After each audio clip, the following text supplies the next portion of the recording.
एक गुरु अपने चेले को साथ लेकर जा रहे थे, रास्ते में नदी पड़ी, नदी के उस पार जाना था। एक नाव वाला जा ही रहा था, उसको कहा भैया उस पार ले चल। नाव वाले ने कहा पैसे होंगे, फ्री में नहीं ले जाऊंगा, मेरा तो धंधा ही ये है। तो गुरु ने कहा अरे भाई हम तो महात्मा हैं, पहुंचा दे उस पार। बोले नहीं नहीं महात्मा जी हैं तो क्या हो गया, मेरे को भी तो पैसे चाहिए, गरीब आदमी हूं। अब गुरु बोले हम तो कुछ रखते ही नहीं भाई, परिग्रही नहीं है हम, अब क्या करें। नाव वाला बोला बैठे रहो यहीं, भगवान का भजन करो, आप तो साधु हो तो भजन करो, सीताराम सीताराम सीताराम सीताराम सीताराम कहिए, जाई विधि राखे राम ताई विधि रहिए, आप रहिए बस। गुरु ने कहा कोई बात नहीं। और नाव वाला बोला कोई बात नहीं कैसे महाराज, यहां रोज रात को एक शेर आता है, मैं उस किनारे से देखता हूं, पानी पीने आता है इधर जंगल का, आप बैठो अभी आएगा वो, मैं उस किनारे से रोज देखता हूं। तो गुरु ने कहा आएगा तो क्या है, वो भी तो ब्रह्म है, ईश्वर का। गुरु की तो अनुभूति थी, पर जो चेला था ना वो कांपा, थर थर थर थर थर थर, शेर आएगा, चेला कांपा, डरा। नाव वाला तो जाने लगा, चेले ने कहा ठहर ठहर ठहर, मैं देता हूं पैसे, आजा आजा हमको उस पार ले चल। बैठ गए, सामने पार पहुंचे तो चेला बोला देखा गुरुजी, आप तो बड़ा उपदेश देते थे कि अपने पास कुछ भी संग्रह करने की जरूरत नहीं, आप परिग्रही बनो। देखो ना मैंने पैसे जमा करके रखे तो काम आए कि नहीं आए। आप तो बोलते कोई जरूरत नहीं है, मेरे को कुछ नहीं चाहिए, मेरा कुछ नहीं है, तो देखो मैंने रखे तो काम आए ना। गुरुजी मुस्कुराए, बोले नहीं बेटे, पैसे जब तक तेरे पास थे तब तक तू चिंता में था कि शेर आएगा शेर आएगा, डर लग रहा था तेरे को। पैसे जब त्यागे तब तेरे को आनंद आया, तब तू राजी हुआ, तब तू सुखी हुआ, नहीं तो तू रख के बैठा था, डर रहा था। अब त्याग दिए तो तेरा डर भाग गया। उसको लगा कि हाँ मेरे गुरुजी बात ठीक कहते हैं, ठीक कहते हैं। तब उसने गुरु की बात मानी कि गुरु जो कहते हैं सचमुच उसमें भला है। पर कई बार शिष्य होता है ना तमस प्रधान रजस प्रधान, तो वो पहचान भी नहीं पाता अपने सदगुरु को। मैंने कल भी निवेदन किया था, पहाड़ के आगे खड़े रहो, हिमालय के आगे, पर आंख में जरा सा रेती का कण आएगा तो हिमालय दिखना बंद हो जाएगा। जरा सा संशय और अश्रद्धा का कण आ गया तो सदगुरु की विराटता का महानता का अनुभव नहीं हो पाएगा, फिर वो साधारण नर लगेंगे, फिर वो हो सकता है उनसे लाभ लेने से वंचित रह जाए। इसलिए सावधान रहें। मैं तो कहूँ हनुमान जी की एक बात बड़ी प्यारी है, वो हम सभी सत्संगी याद रखें। हनुमान जी जब पहली बार राम जी से मिले तब राम जी ने तो बता दिया हम कौन है ना, कौशल्या जी माँ है, दशरथ जी पिता हैं, हमारी पत्नी सीता का हरण हो गया है, उसी को खोजते हुए हम यहाँ आए हैं, ये राम जी ने बताया। अब राम जी ने हनुमान जी को कहा कि अब आपका परिचय दीजिए कि आप कौन हैं। तब राम जी ने हनुमान जी को कहा, क्या कहा, ये नहीं कहा कि मैं अंजनी का पुत्र हूं, मेरे पिता पवन देवता हैं या वानर राज केसरी हैं, ऐसा नहीं कहा। हम भले हनुमान चालीसा में पढ़ लेते हैं अंजनी पुत्र पवन सुत नामा, हाँ, महावीर विक्रम बजरंगी, ये भले हम बोल दें, परंतु जब राम जी पूछते हैं कि बताओ हनुमान जी, कहु विप्र निज कथा बुझाई, आप अब अपना परिचय दीजिए। ब्राह्मण के रूप में गए थे ना हनुमान जी, विप्र रूप धरी कपित गए। तो राम जी पूछते हैं कहु विप्र निज कथा बुझाई, आप अपना परिचय दीजिए। तो हनुमान जी ने नहीं कहा मैं अंजनी का पुत्र हूं, मेरा नाम जय बजरंग बली है, हनुमान जी है, ऐसा नहीं कहा। हनुमान जी क्या कहते हैं, एक मैं मंद मोहवश कुटिल हृदय अज्ञान, पुनि प्रभु मोहि बिसारेऊ दीन बंधु भगवान। एक तो मैं मंद हूं, क्या परिचय देते हैं अपना, मैं बड़ा जो बोलते हैं ना, मैं बड़ा, उनको ये वचन माला लेकर जपने चाहिए। मैं बड़ा, मैं बड़ा, मैं बड़ा। तो मैं कहता रहता हूं दही बड़ा अच्छा, उससे तो दाल बड़ा अच्छा, मैं बड़ा किस काम का? आलू बड़ा भी अच्छा, महाराज अच्छा नहीं? एक आदमी को आलू बड़े बहुत अच्छे लगते थे, बात आई तो जरा कह दूं, बीच में थोड़ी हल्की फुल्की बात है। एक आदमी को आलू बड़े बहुत अच्छे लगते थे, कहीं भी पार्टी में आमंत्रण मिलता तो बोलता आलू बड़े बनाओगे कि नहीं? वो बोलते हाँ बनाएंगे, तुम आओ ना। तो एक जगह पार्टी में जाना था, आलू बड़े का रसिया पहुंच गया, देखे आलू बड़े। अब लोगों से मिलना जुलना तो ठीक, बोले अपन तो अपना काम बनाओ। तो आलू बड़ा देखा और उठाया, देखा भी नहीं कि गर्म होगा, उठा के सीधा मुंह में डाल दिया। वाह, बोले तो बहुत गर्म है, पर अब थूकू भी कैसे, इज्जत जाएगी, लोगों को लगेगा कि हाँ हाँ देखो इसकी बुद्धि कैसी, अब थूकना पड़ा। जैसे तैसे बेचारा निगल गया, पर गरम गरम के कारण आंख से आ गए आंसू। तो पास वाले ने पूछा क्यों जी, क्या हुआ, क्यों रो पड़े, कुछ तकलीफ हुई क्या? बोले नहीं नहीं, मेरे को मेरे पिताजी की याद आ गई। उनको भी ये आलू बड़े बहुत अच्छे लगते थे, इसलिए उनकी याद में आंसू आ गए। तो वो पास वाला था, वो भी कम नहीं था, उसने कहा अच्छा, तो इसका मतलब आलू बड़े इतने बढ़िया हैं कि तुमको पिताजी की याद आ गई।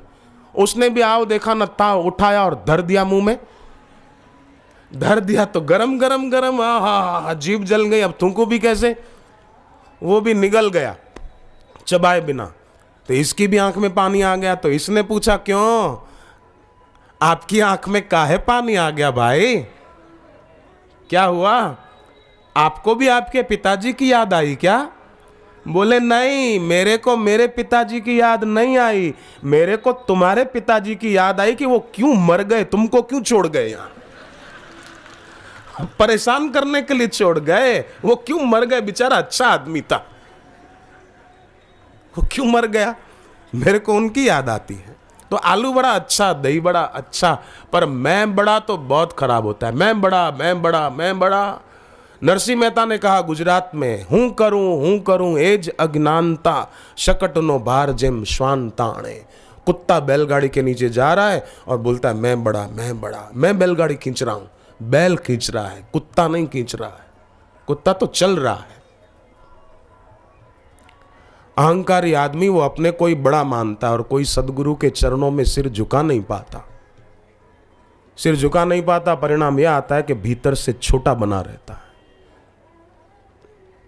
क्यों छोटा बना रहता है? कि कामनाएं बहुत बड़ी हैं, कामनाएं बहुत बड़ी, इच्छाओं ने बड़ा विराट रूप ले लिया है, तो ईश्वर का विराटत्व उससे अनजाना ही रहता है। तो हनुमान जी कहते हैं एक मैं मंद मोह वश, कुटिल हृदय अज्ञान, पुनि प्रभु मोहि बिसारे हूं। आपने मेरे को बुला दिया दीन बंधु भगवान। अब देखो हनुमान जी की सारी साधना का मूल सूत्र यही है। हनुमान जी ने बड़ा सुंदर संकेत किया है सभी साधकों को, भक्तों को। देखो शरीर की दृष्टि से वो भले वानरराज केसरी के, अंजना के पुत्र हैं, परंतु राम जी देखो जहां तहां सीता जी के पास गए तो सीता माता ने भी पूछा कौन हो तुम, तो बोल सकते थे मैं अंजना का पुत्र हूं, है ना। पर आप सुंदरकांड पढ़िए, हनुमान जी ने ऐसा नहीं कहा कि मैं अंजना का पुत्र हूं। हनुमान जी ने क्या कहा, रामदूत मैं मातु जान की। मां कह दिया सीता जी को, माने मैं तो तुम्हारा ही बेटा हूं। ये नहीं कहा मैं अंजना का जाया हूं। शरीर से ठीक, शरीर से भले अंजना का, परंतु शरीर ही सब कुछ नहीं है, जीव है शरीर के अंदर। जीव और शरीर की एकता नहीं है, अलग है। किसी की जमीन हो अपनी गांव में, तो क्या वो आदमी ऐसा बोलता है कि मैं खेत हूं, मैं खेत हूं, मैं खेत हूं, कितना बड़ा खेत हूं मैं? नहीं, मेरा खेत है, मेरी जमीन है। उसी प्रकार शरीर को गीता के 13वें अध्याय में क्षेत्र कहा और शरीर को क्षेत्रज्ञ कहा। तो ये क्षेत्र है, क्षेत्र है तो जमीन है किसी की, तो खेती करो, कुछ फसल पाओ, रुपया कमाओ, है ना। पर जमीन पड़ी है पर कुछ खेती करते नहीं तो जमीन में कांटे उगेंगे, कांटे। सांप आकर घुस जाएंगे अंदर, बिच्छू बस जाएंगे अंदर। जमीन है तो जरा साफ सफाई करके हल चला के कुछ बो डालो, चारों तरफ बाड़ लगा दो, फसल पकेगी, पैसे कमाएंगे। उसी प्रकार ये शरीर रूपी जो क्षेत्र है इसको जरा संवारें। और संवारने का मतलब शूर्पणखा की तरह नहीं संवारना। शूर्पणखा ने क्षेत्र को खूब संवारा पर केवल बाहर से ही सजाया। शूर्पणखा ने आकृति की सुंदरता को ही सचमुच में सुंदरता मान लिया कि बस यही है, बाहरी सौंदर्य को ही सच्चा मानती है। परंतु राम जी के संकेत से उसके नाक कान काट दिए गए। राम जी ने मानो संकेत किया, मेरी दृष्टि में यह बाह्य सौंदर्य 2 कौड़ी का है।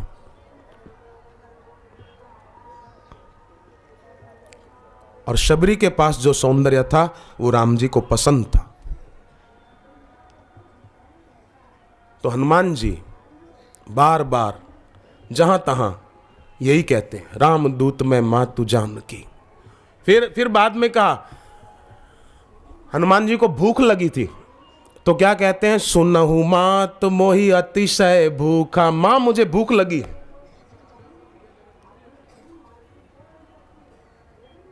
फिर जब लौट कर जा रहे थे लंका जलाकर तो फिर आए सीता जी के पास और फिर कहा, मातु मोहि दीजे कछु चीन्हा। मां मुझे कुछ चिन्ह दीजिए, मैं राम जी के पास जा रहा हूं। फिर सीता जी ने वो चूड़ामणि दिया। ये सुंदरकांड की कथा। तो बार बार मां किसको कहते हैं। और जब हनुमान जी अपने अंदर में ऐसा भाव रखते हैं तो सीता जी भी हनुमान जी को पुत्र कहकर बुलाती और राम जी भी हनुमान जी को बेटा कहकर बुलाते हैं। राम जी कहते हैं, सुन सुत तो ही ऋण मैं नाही। हे पुत्र, मैं तेरे ऋण से ऋण नहीं हो सकता। राम जी हनुमान जी को बेटा कहते हैं। तो हम भी अपने अंदर में ये भाव रखें कि शरीर भले अमुक का बेटा है, अमुक इसके पिता है, मां है, परंतु वास्तव में तो हम ईश्वर के हैं। और ईश्वर को देखा नहीं पर ईश्वर तत्व का साक्षात्कार किए हुए गुरुदेव को हमने देखा है, दर्शन किए हैं। तो अब गुरु ही मेरे माँ है, गुरु मेरे पिता है। जैसे गुरु ग्रंथ साहिब में आया ना, गुरु ईश्वर गुरु गोरख वर्मा, गुरु पार्वती माई, गुरु ही माँ है। गुरु ग्रंथ साहिब का वचन, गुरु ग्रंथ साहिब में गुरु को माँ के रूप में भी नवाजा है, पूजा है। गुरु पार्वती माई, त्वमेव माता च पिता त्वमेव, त्वमेव बन्धुश्च सखा त्वमेव, त्वमेव विद्या द्रविणं त्वमेव, त्वमेव सर्वं मम देव देव, त्वमेव सर्वं मम देव देव।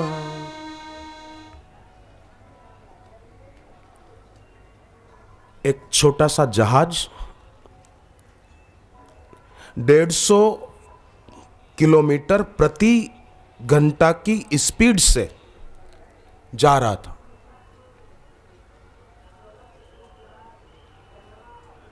अचानक ऐसा तूफान ऊपर आया, और तूफान की भी स्पीड 150 मील प्रति घंटा, वो 150 मील प्रति घंटा और तूफान भी 150 मील प्रति घंटा की रफ्तार से। अब आमने सामने इंजन चल रहा था, शोर बहुत हो रहा था, पेट्रोल खर्च हो रहा था, परंतु जहाज जरा भी आगे नहीं बढ़ पा रहा था क्योंकि सामने तूफान भी उतनी गति से था। अब क्या हो, काफी पायलट को मुश्किल पड़ी, कठिनाई पड़ी और आखिर वो निकल पाया बड़ी मुश्किल से। उतर कर लोगों को वो बता रहा था कि हमारी भी स्पीड उतनी और तूफान की भी स्पीड इतनी, तो पेट्रोल तो बहुत खर्च हुआ पर 1 इंच भी हम आगे नहीं बढ़ पा रहे थे। तब संसार में यही होता है, आयु खर्च हो रही है, कीमती श्वास एक एक करके खत्म हो रहे हैं, मृत्यु करीब आ रही है और यात्रा कुछ भी नहीं हो रही। लगता है कि हमने ये कर लिया, ये कर लिया, ये कर लिया, यात्रा कुछ भी नहीं हो रही। मनुष्य जन्म ऐसा था कि 84 लाख योनियों का अंत भी हो सकता था, परंतु ऐसे ही काम किए कि फिर से शुरुआत हो जाए, फिर से भटकान शुरू हो जाए। तो ऐसा क्यों?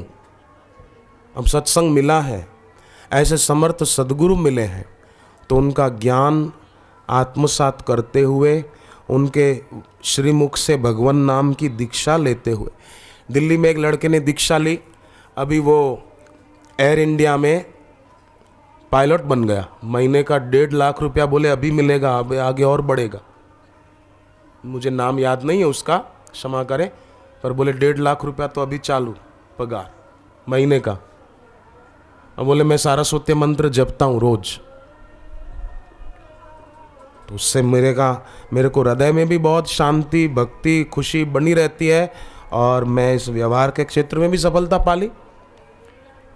कोई कोई ऐसे भी होते हैं, गुरु मंत्र तो लिया है पर आदर से जपेंगे नहीं तो कैसे काम होगा। दवाई तो ले नहीं, बोले मैं ठीक होऊंगा तब दवाई लूंगा, मेरी तबीयत अच्छी होगी फिर दवाई लूंगा। तो तबीयत अच्छी कैसे होगी? दवाई लेना शुरू कर, तबीयत अच्छी होनी शुरू हो जाएगी। ऐसे ही जप तप ध्यान धारणा शुरू कर दें, तत्परता से, लगन से। फिर देखो कष्ट को कष्ट हो जाएगा, मुसीबत को मुसीबत हो जाएगी, तकलीफ को तकलीफ हो जाएगी।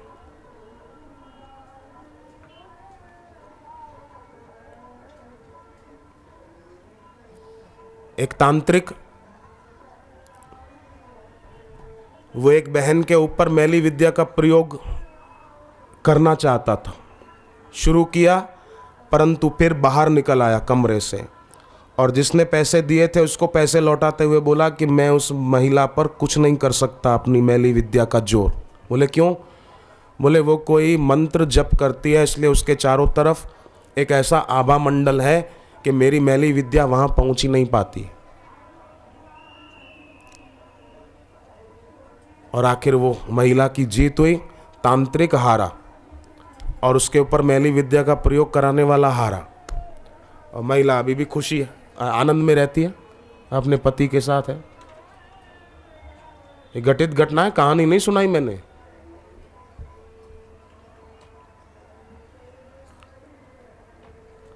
आत्मज्ञानी गुरु के दिए हुए मंत्र में वो शक्ति होती है, इसलिए ऐसे गुरु के प्रति भगवान राम का भी देखो कैसा आदर है।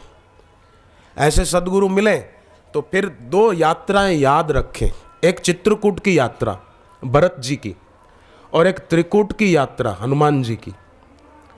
चित्रकूट की यात्रा भरत जी करते हैं राम जी के दर्शन के लिए, और त्रिकूट की यात्रा हनुमान जी करते हैं सीता जी के दर्शन के लिए। चित्रकूट की यात्रा में भरत जी यहां पहुंचे थे प्रयाग में, और भरद्वाज जी के आश्रम में गए थे। भरद्वाज जी ने देखा कि ये तो राम जी के भाई हैं। भरत जी तो अपनी रिद्धि सिद्धि को आदेश दिया, भरद्वाज जी सिद्ध महापुरुष थे, तो रिद्धि सिद्धि को आदेश दिया कि इनके लिए बढ़िया रहने के लिए महल, खाने पीने की सुविधाएं सब तैयार हो जाए। तो हो गई सुविधा, बड़ा महल, खाने पीने की चीजें सब। पर भरत जी ने सोचा कि अगर इन चीजों में और सुविधाओं में सुख होता तो ये महाराज खुद क्यों कुटीर में रहते हैं छोटी सी, इनमें सुख नहीं है तो मैं क्यों इसके प्रति लंपट बनूं। तो भरत जी तो अपना जप ध्यान करते रहे, उसमें आसक्त नहीं हुए। उद्देश्य राम जी थे कि अपने को तो वहां जाना है। और त्रिकूट की यात्रा पर हनुमान जी निकले तो क्या हुआ कि रास्ते में जल निधि रघुपति दूत विचारी ते मैनाक होई श्रमहारी, मैनाक पर्वत बाहर आया।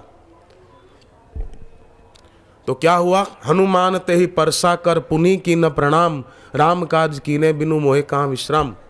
ऐसा है ना सुंदरकांड में। तो चित्रकूट में भरत जी नहीं रुके और त्रिकूट की यात्रा में हनुमान जी नहीं रुके। तो भरत जी प्रवृत्ति मार्गी साधु हैं, हनुमान जी निवृत्ति मार्गी साधु हैं। भरत जी घर में रहते हैं, शादीशुदा हैं, पत्नी है उनकी मांडवी। तो घर में रहते हैं, उनको भी ये चित्रकूट की यात्रा की बात भरत जी की याद रखने जैसी है कि उद्देश्य ईश्वर है, तो फिर दुनिया की चीज़ों में ज़्यादा उलझना नहीं। ठीक है, खा लिया, घर है, रह लिया, पर यही सब कुछ है ऐसा मानना नहीं। भरत जी प्रवृत्ति मार्गी साधु, हनुमान जी निवृत्ति मार्गी साधु, सेवा में जा रहे हैं तो फिर उनको वो सब अच्छा नहीं लगता। शास्त्र के प्रसंग केवल पढ़ने पढ़ाने के लिए या सुनने सुनाने के लिए नहीं है, इनसे प्रेरणा पाकर अपनी उन्नति करने के लिए है। अपनी उन्नति कर ले, अंतर्मुख हो जाए, बहिर्मुखता को छोड़े, कितना अच्छा होगा। इतना दिव्य जीवन छोड़कर लोग फिर भी मनमाना करने में लगे रहते हैं। बस मनमाना आचरण, मनमाना आचरण, मनमाना करोगे तो मनमाना भोग है, भोग योग नहीं है। मनमाना करना वो भोग है, योग नहीं है। और गुरु का कहा, शास्त्र का कहा करना वो योग है। देखो भाई, एक बात तो नास्तिक भी मानेगा, सत्संगी नहीं हो, भक्त नहीं हो भी मानेगा, शरीर में इंद्रियां श्रेष्ठ है कि नहीं? इंद्रियां ना हो, आंख ना हो किसी के शरीर में तो बहरा हो, कोई सुन नहीं पाता हो तो उसको कैसा बेचारे को होगा। तो शरीर में इंद्रियां श्रेष्ठ है, इंद्रियों से मन श्रेष्ठ है, मन से बुद्धि श्रेष्ठ है। इंद्रियां हो सब, आंख, कान, नाक, जीभ, हाथ, पैर सब सही हो, पर बुद्धि ना हो तो बुद्धि श्रेष्ठ है। और बुद्धि की सार्थकता विद्या से है। विद्या कौन सी? जो गुरु देते हैं। विद्या तभी सार्थक होती है जब कोई गुरु की शरण में जाए, गुरु के प्रति श्रद्धा हो, विद्या फलेगी, फूलेगी। क्योंकि गुरु के प्रति श्रद्धा होगी तो व्यक्ति केवल करण से नहीं सुनेगा, अंतःकरण से सुनेगा। एक बहन को टीबी का रोग था, डॉक्टर के पास गई तो डॉक्टर ने कहा कि 3 साल तक ये इलाज चलेगा आपका। फिर भी टीबी आपकी बहुत, ये बैक्टीरिया बढ़ गए शरीर में। तो उसकी बड़ी बहन दीक्षा ली हुई थी, उसने सोचा कि मैं आश्रम जाती हूं, अगर मौका मिला तो गुरुजी से बात हुई तो पूछूंगी। सत्संग में आकर बैठी तो गुरुदेव ने सत्संग में ही एक उपाय बताया उसी दिन।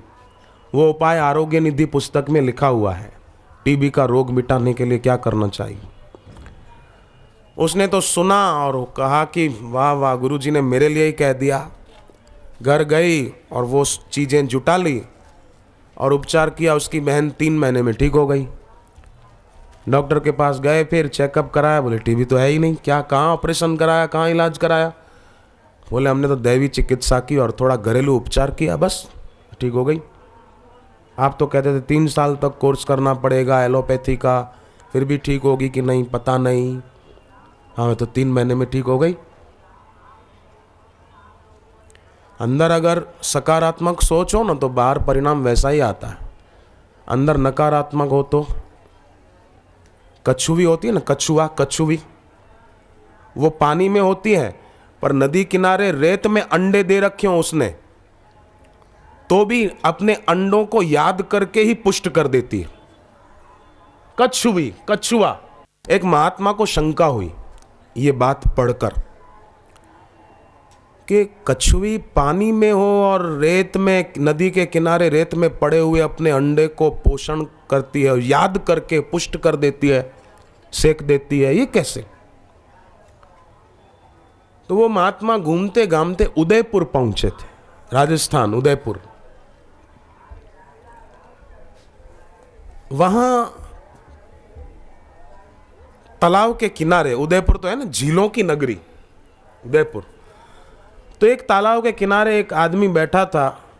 उसको पूछा कि हमने ये बात सुनी है, कछुई पानी में होती और किनारे उसके अंडे हो तो उनको याद करके पोषती है। बोले हाँ महाराज, सही बात है। बोले कैसे? बोले देखो आपको प्रैक्टिकल दिखाते हैं। मुझे पता है अमुक जगह किनारे एक कछुई ने अंडे रखे हैं। देखो आपको दिखाता हूं। उसने जाल डाला, सरोवर में जाल डाला तो कछुई फंस गई। जो ही कछुई फंस गई, निकाला बाहर जाल, तो उसके जो अंडे रखे हुए थे किनारे वो गलने लग गए, नष्ट होने लग गए। शुरुआत हो गई गलने की। बोले देखो महाराज, कछुई याद कर रही थी अंडों को, तो अंडे पुष्ट हो रहे थे, सिक रहे थे। अब जब हमने जाल डाला, उसको फंसाया, तो वो घबरा गई। घबरा गई तो उसका सुमरण छूट गया अंडों का, घबरा गई तो उसके अंडे वहां गलने लग गए। नहीं तो ये याद कर रही थी तो पुष्ट हो रहे थे, घबराई तो वो गलने लग गए।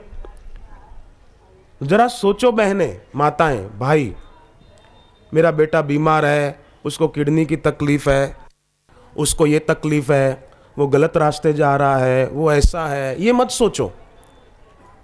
ये तो समझो कछुई फंस गई, घबराई तो अंडे गलने शुरू हो गए। नहीं नहीं, जरूर ठीक होगा, जरूर सही रास्ते पर आएगा, जरूर वो पढ़ने में तेज बनेगा, जरूर अच्छे परसेंटेज लाएगा। अभी भले वो शराब पीता है, बीड़ी पीता है, सिगरेट पीता है, और आज नहीं तो कल वो छोड़ेगा। नहीं कैसे छोड़ेगा? हरि ओम ओम ओम ओम ओम, छोड़ेगा। ऐसा सकारात्मक सोचो तो आपका संकल्प व्याप जाएगा।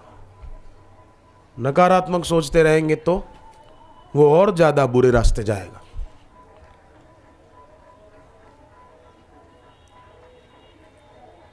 विधायक सोच होनी चाहिए।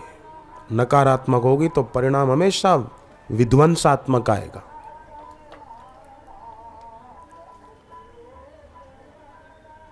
इतनी आप में श्रद्धा है, इतनी आपके अंदर भक्ति है, घंटों भर आप बैठे रहते हैं एक ही जगह पर, तो ये आपकी साधुताई है। सेवादारी जहां बैठने को कहते हैं आप वहां बैठ जाते हैं। चलो कोई बात नहीं भाई, यहां बैठ जाते हैं, आप जहां बताओ बैठ जाते हैं तो बैठ जाते हैं। पति पत्नी साथ में हो, सेवादारी कहेंगे हाँ भाई व्यवस्था के लिए ये महिलाओं का कक्ष है, ये पुरुषों का कक्ष है, तो आप बोलते कोई बात नहीं, उधर बैठ जाओ, इधर बैठ जाओ।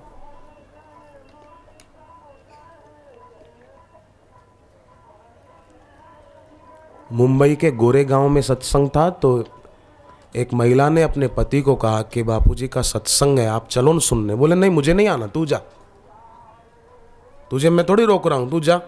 बोले नहीं आपको आना पड़ेगा। नहीं मैं नहीं आऊंगा। पति शराब पीता था, व्यसन करता था।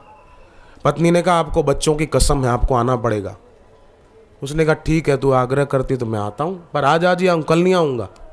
बोले ठीक है आज तो चलो। पति आए तो पंडाल में वो भाइयों की तरफ बैठे, वो महिला बहनों की तरफ बैठी। सत्संग पूरा हुआ तो उसने बाहर सोचा कि अब पत्नी आए तो फिर जाएं साथ में घर। इतने में उसने देखा कि लाइन लगी हुई थी स्टॉल पर, तो उसने सोचा शायद प्रसाद मिलता होगा इधर, तो वो भी लग गया कि भाई चलो प्रसाद ले चलेंगे। तो उसने भी पैसे दिए जितने स्टॉल वाले ने मांगे, और स्टॉल वाले ने पैकेट पकड़ा दिया। उसने सोचा कि प्रसाद है, घर जाके सब खाएंगे, बच्चों को भी खिलाएंगे, पत्नी को भी खिलाऊंगा, वो भी खुश होगी कि मैंने प्रसाद खरीद लिया, पैसे देकर ले लिया। ऐसा होता है ना, कई मंदिरों के बाहर भी पैसे देकर लोग ले जाते हैं प्रसाद। पत्नी आई, पहुंचे घर, उसने कहा मैं प्रसाद लेके आया हूं, तो खाली सत्संग सुन के आई। तो पत्नी ने कहा प्रसाद कहाँ से मिला? मेरे को तो मिला नहीं। बोले मैंने खरीदा। अच्छा खरीदा, कहाँ है दिखाओ। उसने कहा आओ बच्चों को भी बुलाओ, सब साथ में खाएंगे। वो पैकेट खोला, अरे वो तो दीक्षा की सामग्री का सेट था। आसन, माला, गौमुखी, पंचामृत पुस्तक और ये सब था। अरे बोले ये तो ये है सामान। बोले हाँ पतिदेव ये दीक्षा की सामग्री है, इसका मतलब अब बापूजी दीक्षा देंगे तो आपको लेनी है। और उसने सोचा कि चलो अब योग बन ही गया तो मैं ले लेता हूँ। उसने दीक्षा ले ली, सब व्यसन छोड़ दिए, घर में सुख शांति बढ़ गई, संपत्ति बढ़ गई। कितना पत्नी ने सकारात्मक सोच रखते हुए अपने पति को भी इस रास्ते लगा दिया। इसीलिए सभी के चरणों में मेरी प्रार्थना है कि अपने को अकेला न माने, अपने को लाचार न माने, अपने को दीनहीन न माने। यजुर्वेद का अंतिम अध्याय कहता है अपने को दीनहीन मानना अनधिकार चेष्टा है। तो अनधिकार चेष्टा क्यों करना? अनधिकार काम करने से, जैसे बोलते हैं ना भाई, कानून हाथ में नहीं लेना चाहिए, तो अनधिकार चेष्टा न करें। तो सदा सुखी रहना है, सब चाहते हैं, तो आज से पक्का कर लें। तो सदा न रहने वाले संयोग में हम सुख नहीं मानेंगे। किसी का भी संयोग सदा नहीं रहेगा, तो हम उसमें सुख नहीं मानेंगे। बस शरीर का भी संयोग हुआ है, मिला है जन्म के बाद, नहीं रहेगा, तो हम इसमें सुख नहीं मानेंगे। इसको ठीक रखेंगे, स्वस्थ रहे ऐसा करेंगे, परंतु न इसमें आसक्ति न और किसी के शरीर में आसक्ति। हरि हरि हरि हरि ओम राम राम राम राम राम। ओम नमो भगवते वासुदेवाय, ओम नमो भगवते वासुदेवाय। ऐसा करके ये मन में पक्का बांध लेंगे गांठ कि सदा न रहने वाले संयोग में हम सुख नहीं मानेंगे। जो बाहर सुख मानता रहता है वो संसारी है, और जो भीतर सुख मानता है वो साधक है, वो भक्त है। हम तो साधक हैं, सत्संगी हैं। हम बाहर सुख बुद्धि न करके भीतर सुख बुद्धि करेंगे। ओम नमो भगवते वासुदेवाय, ओम नमो भगवते वासुदेवाय। इस प्रकार जो दिन भर में थोड़ी थोड़ी देर अंतर्मुख होता रहता है, वो आदमी भीतर से बहुत बहुत ऊंचा उठ जाता है। हमारी दिलचस्पी दुनिया की और दुनिया वालों की बातें सोचने में न हो, भोगों की इच्छा न हो, तो समझो अंतःकरण शुद्ध हो गया। अंतःकरण की शुद्धि का प्रमाण क्या? कि दुनिया की चीजें, संसार के भोग, उनकी कोई इच्छा मन में न रहे, समझो हृदय शुद्ध हो गया। सभी को सोचना चाहिए कि संसार में अपना क्या है। चीजें अपनी है, घर दुकान मकान अपना है कि ईश्वर अपने हैं, ये सोचना चाहिए। अभी मन में विचारें जरा, हमारा अपना कौन है? हमें संसार के भोग प्यारे लगते हैं कि भगवान प्यारे लगते हैं? अगर संसार के भोग प्यारे लगते हैं, अच्छे लगते हैं, उनकी याद आती है, तो समझो भविष्य खतरे में है। और अगर सत्संग प्यारा लग रहा है, गुरु के चरणों में प्रीति बढ़ रही है, दीक्षा लेने की इच्छा हो रही, तो समझो भविष्य बहुत उज्जवल है। और जिनको भोग अच्छे लगते हैं उनको सोचना चाहिए कि हमारे साथ सदैव परमात्मा रहेंगे कि भोग सदा रहेंगे। ये जरा सोचो, सदा कौन रहेगा? संसार तो मृत्यु लोक है, शरीर तो किसी का रहा नहीं, तो भोग क्या रहेंगे? इंद्रियों की शक्ति नष्ट हो जाएगी, फिर क्या करेंगे? तो मृत्यु लोक है और शरीर मरण धर्मा है। तो ऐसा जानकर भी अगर भोगों में ही आसक्ति हो, तो सोचो कि ये कहाँ तक ठीक है। क्या ये ठीक है? आप सोचो, जो दूर दूर तक बैठे हैं। मैं किसी को उलाना नहीं दे रहा हूं, मैं प्रार्थना कर रहा हूं कि ये कहाँ तक ठीक है। जरा सोचो। हमारी नजर परमेश्वर पर, परमेश्वर प्राप्त गुरु पर न होकर दुनियावी भोगों के तरफ हो जाए, तो ये कहाँ तक ठीक है? ये सोचने की बात है। कहाँ तक ठीक है?